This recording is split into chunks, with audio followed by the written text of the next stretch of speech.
Households waste 250,000 tons of food annually, leading to roughly 30% of the total food waste in Denmark.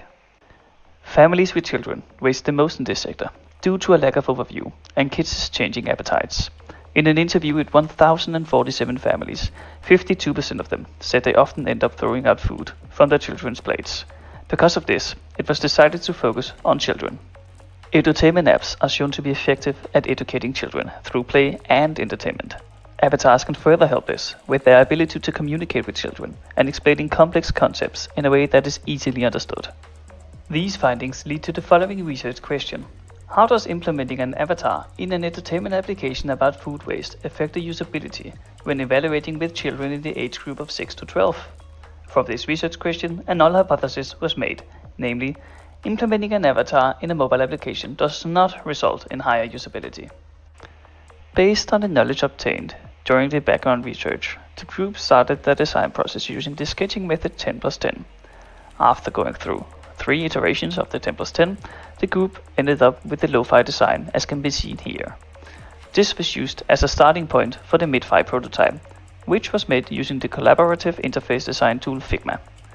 The Mid-Fi prototype was made to get an overview of the desired features and functionalities of the app prior to the actual implementation. The final Hi-Fi prototype was programmed in Java using Android Studio. There were 3 main features programmed into the app. These were the tutorial, shop and fridge. Here is a UML class diagram so you can see how the different classes communicate with each other. On the left you can see how the shop activity works. In the middle is the checklist feature from the shop, and on the right you can see the fridge activity. When the app starts, you are sent to the main screen where you can reach the different parts of the application. If you click on the information icon on the top right side, you reach the tutorial. This is where you get introduced to the app's main features. When you get back to the main screen, you can click on the fridge to open the main fridge activity. Here you can see the different food items you have in your fridge. On the main screen you can also click the yellow shopping node to go to the shopping activity. In the shop you can pick different food items and add them to your fridge. 2 different versions of the app were made, one with an avatar and one without, to see if the null hypothesis could be rejected.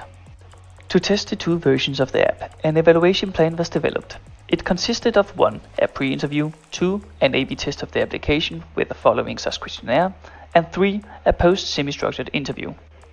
The test was originally intended to be conducted on families with children, but due to difficulties recruiting participants within the right age group, it was instead conducted on 10 mediology students at Aalborg University.